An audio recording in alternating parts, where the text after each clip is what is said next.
Well, howdy there. Welcome back to another episode of the Mike on the Mic podcast. First thing we gotta do, we gotta hit today's Song of the Day with DJ Mikey D. spin the wheel here, and we got Yours by Russell Dickerson. I've never even heard of that song, honestly. I'm gonna catch it, and as well as you should too. Listen to our song of the day. I don't know what the heck that is, honestly. I don't even know how I got in here. Anywho, we got our first story of the day. We got some more Porch-Pirates coming in action, and this is actually in Pennsylvania. Just a couple days ago, a doorbell camera captured two Porch-Pirates fighting over the same package in Berks County. So let's take a look here. Police are investigating a bizarre package theft that happened Wednesday in Lower Heidelberg Township, where a doorbell camera showed two men race to the box literally moments after a FedEx delivery driver was leaving the home.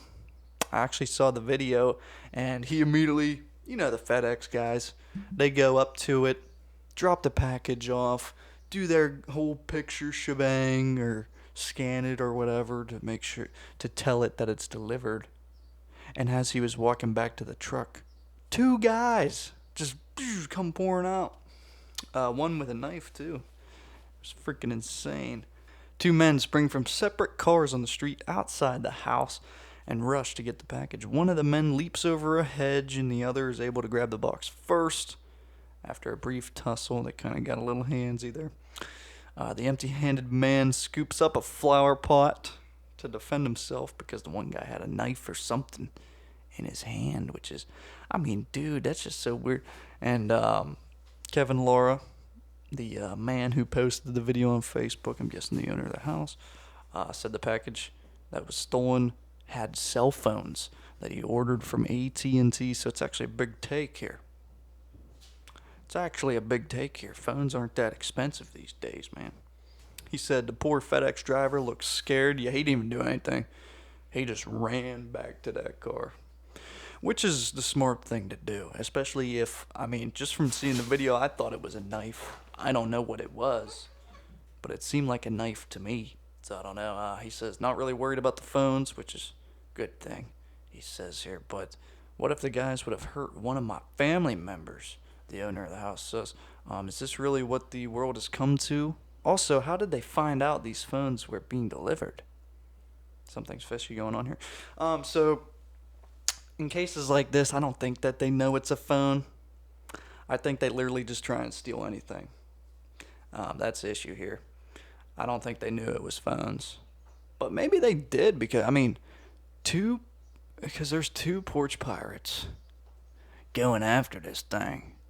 Maybe they did know it was something of some sorts.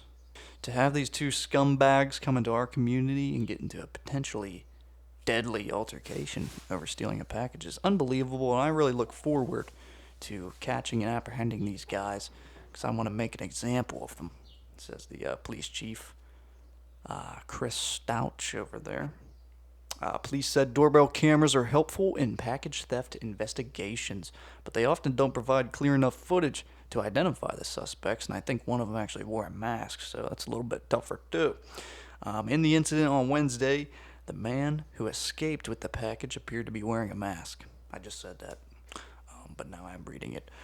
Porch piracy has increased sharply in the U.S. with the rise of online shopping. A nice super convenient thing for us, but it just sucks that it is placed on the outside of our house, but can't really do much about that. A trend that accelerated during the COVID-19 pandemic. An estimated 119 million packages were stolen nationwide just last year, and that's totaling of 13.4 billion in lost goods, which is not good. According to Capital One Shopping Research there. The year before, there was an estimated 260 million packages that were stolen. About 8 in 10 Americans were victims of porch piracy, and I've had it too. I've honestly had some things stolen before, And Amazon is actually really good with package theft, but it's still a bitch to deal with. You know what I mean? But at least, like the biggest contributor to this is actually really, really good with package theft. Just since, I mean, I think because of just because it's happening so much, I think they kind of have to be. You know, you can't just be losing a bunch of money. I mean, nobody would use it if this was the case. Last December, Pennsylvania Governor Josh Shapiro signed a law increasing penalties for package thefts. I actually didn't know that, especially among repeat offenders too. People with more than 3 offenses of those and those who steal items valued at $2,000 or higher can now be charged with third-degree felonies. Because theft is a bigger thing than you think. I believe if you steal over $700 worth of items just at a convenience store, that is also a felony. Well, it might even be lower, honestly. It might be lower than 700. I don't know. I'm not big on the laws with this stuff, but it's a huge deal. You're stealing people's money, which is illegal. Let's see if we have anything else here on this story. In Philadelphia, where package and mail thefts also have been rising in recent years, they also just have a shitload of crime over there. Residents have increasingly turned to private mailbox services to ensure their deliveries can be collected securely. Some police departments have begun using GPS tracking devices to help catch porch-pirates, luring them with bait packages that allow investigators to follow thieves and maybe repeat offenders.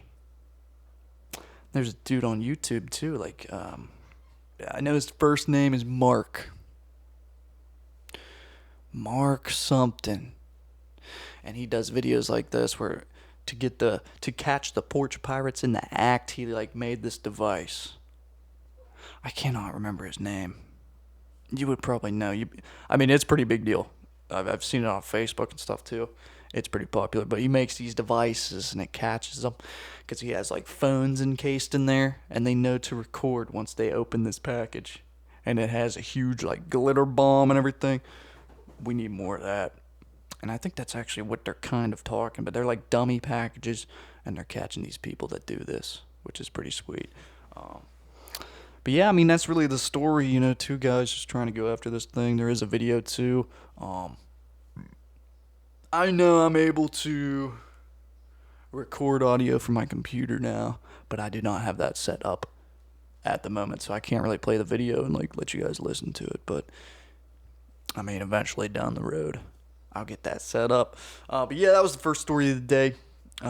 We got the song of the day, but now we have to know What the hell's for dinner with DJ Mikey D? spin our wheel here. Dinner is okay. I've been watching some Gordon Ramsay lately. We're having beef Wellington today. I don't know how to make that. I'm gonna look up a recipe, dude. Beef Wellington, are you kidding me? It's probably expensive too. Oh, that's probably expensive. And I can't even afford that at the moment. So my debit card's it's on ghost mode right now. I can't use it because somebody tried stealing my money. So that's gonna be a tough one to do, but I'm gonna try to get it done. I'm gonna make the worst one ever. We have a second news story to go over here, and it is an Ohio attorney suspended over pooping in a Pringles can, and they have their license reinstated. Let's take a look at what the hell's going on here. I don't even know here. The Ohio attorney who was disciplined for pooping in a Pringles can and tossing it into a parking lot got his law license reinstated on Tuesday. Okay. I thought they were talking about his driver's license for a minute, and I was like, what the hell was he doing? Okay, yeah, his law license. I'm not that smart with this stuff, okay? Jack, what is his name? Jack Blakesley. We'll leave it at that. Of Noble County. Finished serving his 6-month sanction that the Ohio Supreme Court imposed in November. The court said Tuesday that Blakesley had complied with the conditions, including no further misconduct, to get his license back. In November 2021, surveillance cameras recorded footage of Blakesley. Oh, wow, this was a while ago then, huh? A criminal defense attorney he is, dropping a Pringles potato chip can into the parking lot of a crime victim advocacy center. The can contained human feces. From him, he took a shit in it. I mean, been there, done that. Blakesley's behavior called into question his fitness to practice law. The Ohio Supreme Court decided in November. Wow, they're calling questions into his practice of law for taking a good old shit in a Pringles can. That's crazy. I mean, honestly, dude, can you even be my attorney if you take a fucking dookie in a Pringles can? No, you're no longer trusted. During the I hate me sometimes. During the disciplinary process, Blakesley claimed he didn't target anyone and said he pulled the Pringles prank at least 10 times that year. Holy crap. Oh, so this is a prank. Okay. What the freak? Blakesley. Blakesley had known the victims' advocates at the center for years, and he was scheduled to see them in court 15 minutes after the Pringle deposit. At that time, Blakesley was representing someone accused in a capital murder case. Oh my god. This guy's the big deal. This guy's the big shot here. He's been an attorney since 1976, too. And he had no other sorts of these disputes on his record ever. This was the first, his first offense is freaking pooping in a Pringle can and dropping it off as a prank, dude. It was a prank. He said it was oh my god, dude. Oh, why would you throw it all away for a poopy Pringle can? Oh, that's unreal. Blakesley, dude. That's the story. This was from 2021, dude. He's probably not even in this profession anymore, because it's unprofessional, but it's so goddamn funny, dude. Oh. But that was our second story of this Mike on the Mic podcast. Song of the day was Yours by Russell Dickerson. Dinner, I'm having beef Wellington somehow. But we gotta let's do this. Let's hit the cinemas. I still don't have a good segue for that one at all. But we're gonna figure out what movie I am going to be watching with my beef Wellington. Spin the wheel. Be watching. Oh, I've never actually seen this before. Brothers from 2009. And guess what? It has good old Tobey Maguire in it. Classic Spider-Man. And I've never seen it, so I'm actually really excited too. That will be a cool movie. I'll have to see if it's on any streaming platforms. I haven't even done that yet. But we're going to figure that out. But here is our third story of the day.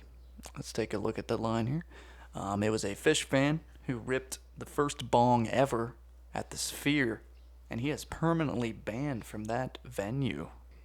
Madison Square Garden Entertainment has permanently banned a concert goer credited with the first bong ever to be ripped inside of the Sphere during a Fish concert on April 20th. Video of the individual smoking out of a bong prior to the Fish's concert at the and this place is 2.3 billion. This venue in Las Vegas, and it was shared on Fish fan sites, and it quickly went viral. Of course, the first bong rip ever at the Sphere, while the individual became something of a folk hero among the band's fans. MSG, the Madison Square Garden Entertainment, and the owner of the Sphere didn't seem to find the video as funny. They didn't like the bong rip, dude. In a letter sent by Christopher Schimpf, he is the SVP Associate General Counsel of Madison Square Garden Entertainment. He says the concertgoers informed that they had violated the guest code of conduct by visibly smoking inside the venue. Sphere Entertainment Company will not tolerate those actions that threaten the safety and security of our guests and employees. Rightfully so. Let's see what else is said here. As a result, the individual is hereby indefinitely banned from attending any events at the Sphere and other Madison Square Garden venues. Oh, buddy, that's not good. Presumably, MSG will utilize its controversial facial recognition technology to prevent the fan from attending Fish concerts in the future too. And then the ending here says, moral of the story: dude probably should have stuck to edibles. Oh, that's the icing on the cake there, buddy. He probably read this article too. He's like, oh fuck, I should have stuck to the edibles. Oh my god. Yeah, man. It's a tough thing. Like, it's funny, and he got his little, fame from this, being the first bong ripper in the Sphere, being really, really dope, and getting that bong rip Guinness World Record. But it's not a huge payoff. I mean, you cannot go to these venues anymore, and I get it. A lot of places have really transitioned to non-smoking, it should be widely known that you can't really smoke indoors anymore. Everywhere, really.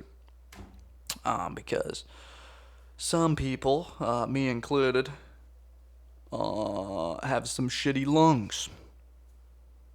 So, you can't do that anymore. You cannot smoke indoors. And this is what happens when you do it. You get banned from places, okay? You can't. It ain't 50s anymore. Hell, not even the 80s anymore. You can't go into a restaurant and rip a cig, rip some weed. Can't do it. Cannot do it, man. Unless you're in a vape shop.